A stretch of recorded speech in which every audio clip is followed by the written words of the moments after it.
Ladies and gents, hello and welcome. My name, of course, is Orbital. His name is Rhapsody. We're back for some shelling and shocking live. Ooh, bit more shocking at this point because it is shocker time.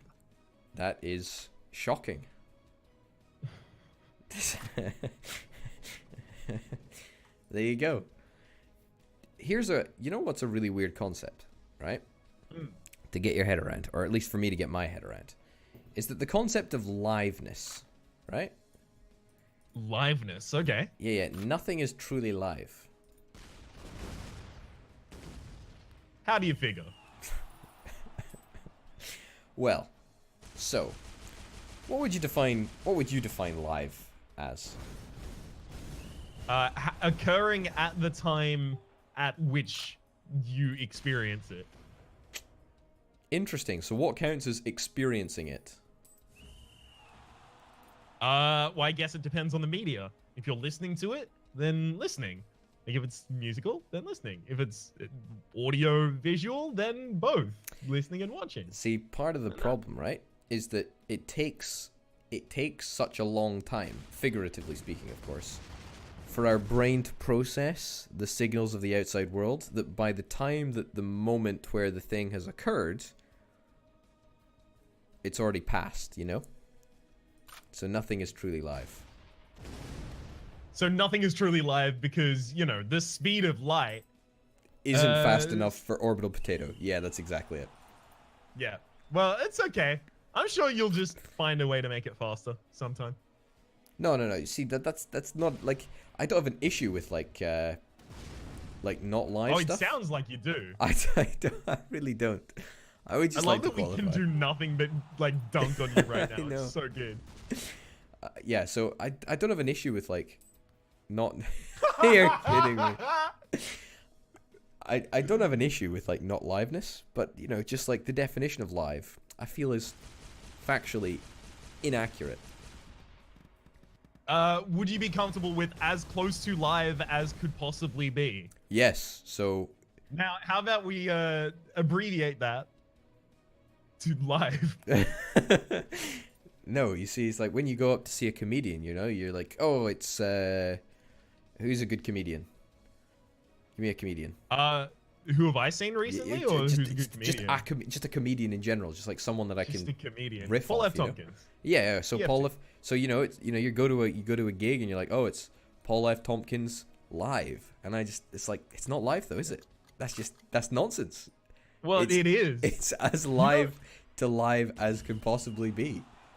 You have a fair argument, only in that a recorded DVD of a performer should not be called, you know, such and such live. No. I was thinking of going to the gig. You know what I mean? Yeah, no, then it is live. Yeah, exactly. Well, you see, but it's not live. That's the problem. Yes, it is. It's as close to live as can possibly be. I don't think things take as long to process as you are making out that they do.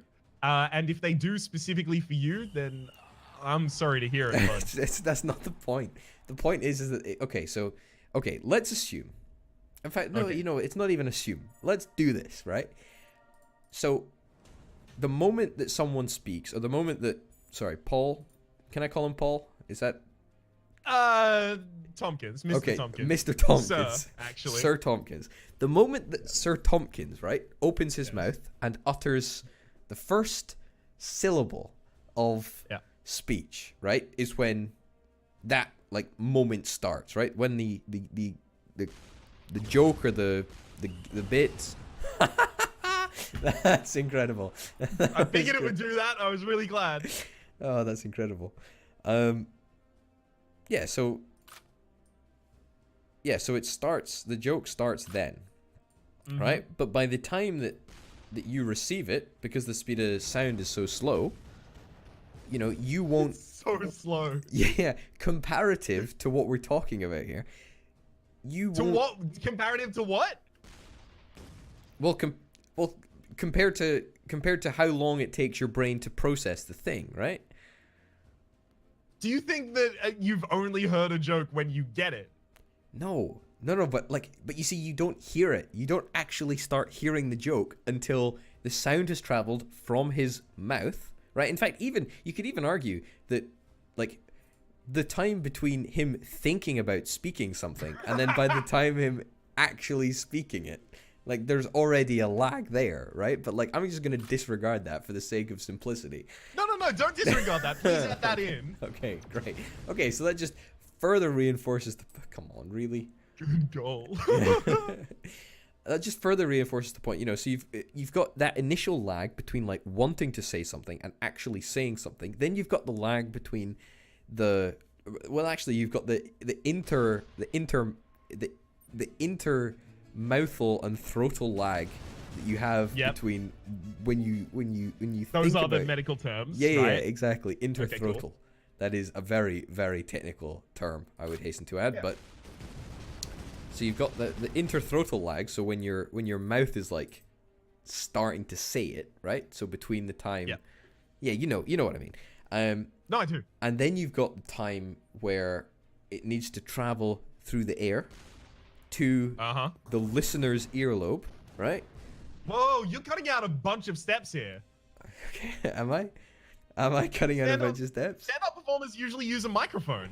Oh, that's true. It needs to go through the air, to the microphone, through the microphone, into an electrical signal, through the electrical signal, through the cables, towards some sort of a... Usually, there's, like, some sort of a preamp involved. Got to get that preamp involved. Got to go back into another cable in a different electronic signal before it finally gets sent to a speaker. At which point the electrical signal needs to be translated into reverberations of the disc in the speaker, so that the audio signal, so the electrical signal becomes an audio signal in the air, and then that needs to get to the listener's ears. And sometimes that bounces off a wall first as well. That's true. But that's not strictly relevant. You know what? Adding all of these delays up, I'm surprised we hear anyone within 4 weeks of them actually saying it. This is an issue that is actually really serious, and you're just completely disregarding it. Oh, am I? I'm sorry. You are. I've a serious issue. Okay, right. So I'll grant you all of that. That just further reinforces the point, right? Is that it's not live, right? So you've got all of that. Then you've got, like, when it enters someone's ear, right? And then, most importantly, you've got the time that it takes the brain of the receiver to process the information into what it actually means, if that makes sense, right? Oh, okay. So it literally, the deciphering of the joke, or are you talking about? No, not the deciphering. It's just, like, the understanding. Right, like, I'm not even talking about, like, the word understanding, the literal understanding. I'm just talking about, like, the brain interpreting those sound waves and making them, like, so if someone interpretable. If someone doesn't understand Paul's accent, then they would have a longer time than the person sitting next to them. No, I'm not even talking about that. I need to explain this better, right? So, you know. Yes, you do. If I say something to you, then you obviously... I wish you wouldn't, but okay. You obviously interpret it in terms of, like, oh, Orbital is saying, you know, like fluffy bananas or something, right? If I say fluffy bananas to you, right? You're like, oh, okay, I understand what fluffy bananas, or I understand the meaning, or I understand as close to the meaning as it should be, right? Right? So that's fluffy bananas. However, there's, like, a step in there where your brain is like, what does this actually mean? And it's not, like, the literally definition of what fluffy bananas actually is or what it could be conceived as. It's just, like, the step in order to understand what it means or what it could mean. Does that make sense? I'm really trying here. I'm really trying here. No, on the does that make sense? The closest that I can get to making sense of what you're saying is that you hear the sounds, you hear exactly, and right? then go, okay, cool. What words does that make? How do I understand that? Exactly. Which would mean that if someone didn't understand Paul's Philadelphian accent, they would take a longer time to translate those phonemes into words. I see what you're saying, but I'm not talking about like the word. I'm not talking about the. I sound like a crazy person, honestly. Oh, do you? Yeah, I do. I'm not talking about like the sort of human understanding of what the words mean. I'm talking about what the brain interprets the sounds to be. Yes. So if someone took longer to interpret those sounds because they didn't understand someone's accent, would that make it different? Would that take longer? Okay. Does that mean that live means something different for that person? I would argue yes. But actually, okay. I would fact, say that is absurd. Well, actually, I think that's a I think yes is perhaps a little bit of a quick answer there. However, it depends what you define where you define like the joke as being, right? I guess. Because you're talking about like, you know, the joke and oh, no, I don't past the joke. I'm now talking about the words. Okay, wait. So what are you saying? What are you saying? I'm saying that there is nothing that is live, right? Because by the time that person has already thought the joke, it doesn't exist anymore. It doesn't exist anymore? Well, you know, like the word, like, because he's not, the joke doesn't exist, but the words don't exist. The thought doesn't exist. Because he's already moved on from it. I have really bad news about simultaneity. But that's not, like, nothing is simultaneous. That's part of the problem. Yes. Okay. It's not. Am I? What's wrong? What's wrong here? Have I explained something? I'm gonna say almost everything. I'm gonna go with almost everything on that one. But do you not understand, right? Like, I understand your point. I think your point is absurd. Well, how can there be anything that's live if nothing is live? How can mirrors be real if our eyes aren't real? No, that's a silly argument. Right, that's a silly argument. That is a silly argument. That's a silly argument. I tend to agree. That is a super silly argument. I am arguing on the basis of logic, and I would appreciate a little bit of understanding and perhaps sympathy. This is a plight that I've been fighting for many a year. I am sympathetic to anyone else you've proposed this argument to. There's my sympathy. Look, how is this not understandable? Like, if you see something, right? No, I understand it. I just don't think it's a thing. How is it not a thing, though? How can it not be a thing? There are a lot of things that aren't things. But how is it not a thing? But it quite clearly, like, is a thing. It just is a thing. Like, it is. It's a thing. No. Well done. So, we create words to describe things. Yeah.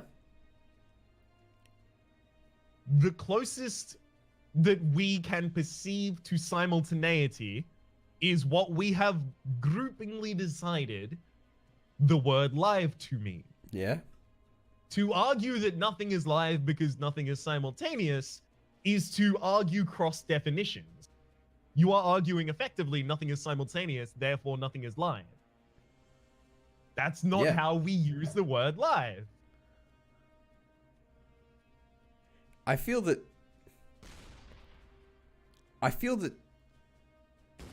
I agree, because I actually totally agree with you, right? In terms of like comedic context, like live, live is a I think that's a subjective term rather than a simultaneous term, as you've already agreed, as you've already pointed out. However, I think that using the whole idea of a comedy routine was just an example as to why the fact live doesn't necessarily exist for anyone, if that makes sense. How would you describe having experienced something that is occurring as close to simultaneously as the viewers experiencing it? How would you describe that? I would say it's as close to live as possible, or as close to the point of interpretation as possible. What is the difference between that and just saying live? Well, you see, it's a When very... live is what we have agreed upon to mean that. You see, I think you're missing the point here, right? You know? Oh, am I? Yeah. Yeah. There's a point? The point is that nothing is live. Point is that nothing is live because we always perceive the event after it's happened. Even if we're seeing it, even if we're hearing it, it always takes longer to interpret. And the simple point is that I want to drive home through a hugely complicated overanalysis is that I thought it would be interesting to talk about how nothing is live, but it turns out that I was wrong, and I apologize. That is the... You know what? That is that. I'm gonna take the inverted argument. I'm gonna go absurd in the other direction.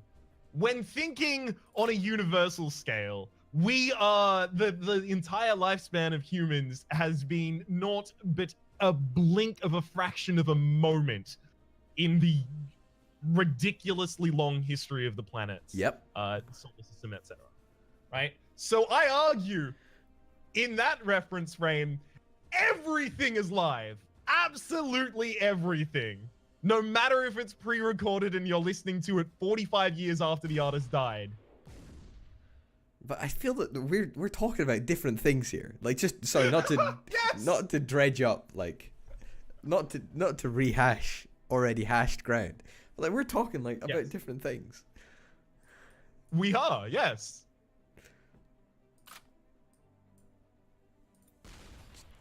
Just to clarify that. Yeah. It's almost like I'm using my example as as some sort of a point in order to describe the fact that we are talking about different scales, and to make reference to a human scale would be to concede that that is live. To make reference to an atomic scale would be to concede that it is not, because it is not simultaneous. And to take reference to a cosmic scale would be to concede that everything is live. I would concede exactly the opposite and conclude that everything is meaningless. Whoa, okay. I mean, like, if we're doing nihilism, we can do nihilism. Let me get a drink. But I'll be honest, I don't like having discussions unless they're live. Well, I've bad news for you, because I have to think up these words. Man, that's... Alright, anyway, there you go. So that was... For what it's worth, I think your point that you were probably trying to lean towards is correct, which is that Shellshock Live is not live at all. That was, believe it or not, that was originally what I started out with. And I assumed as much, yeah. That's, I always like, there's a joke from Arj Barker's 2005 DVD. Oh, yeah. I love that one, actually. That's the best, Do you? Arj Barker's one, yeah. Okay. It's the title of the show is Arj Barker Live. And he introduces the show as Arj Barker Live. It's just encouragement. That's pretty funny, actually. Yeah, so it is. We should introduce... I'm glad you agree. We should introduce the next episode as Shellshock Live. It's just encouragement, right? Yeah. I mean, it's a bit of a rehash of a joke that's already been done, but I guess we could. Hey, 2 goals. Wow. That was remarkable. Thank you. No. Oh. And I even created a little assistance pool for you. Disappointing. No, that was very well done, actually. Thank you. Oh, no. See, if that wasn't there. Back of the net. Yeah. horseshoes, hand grenades, etc. Oh. Let's just get it out of this area. Jeez, I've scored 2 goals already this match. Yeah, you scored more goals than I ever could. Oh, don't get down on yourself. I mean, I agree, but you know. Oh. No. Still thinking no? Oh. No, still thinking no, yeah. Still thinking no. Alright, see what we can get going on here.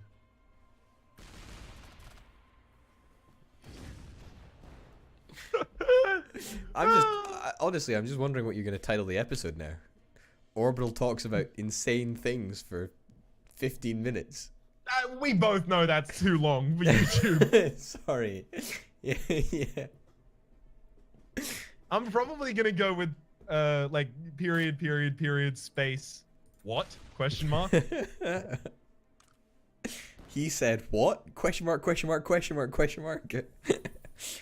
Oh no. Oh my god, funny Fortnite moments. Oh, great idea. Let's talk about let's talk about Fortnite, right? So we can use it in our tags, right? And yes. Finally. Oh, great. Here we go. This is how we win the YouTube SEO game. Have you played Fortnite? No. End of discussion, I guess. You know what? At least we've referenced it once, and therefore that's just the sneakiest goal of all time, and I resent you entirely for it. Ugh. Yeah, it's bad. Yeah, disgusting.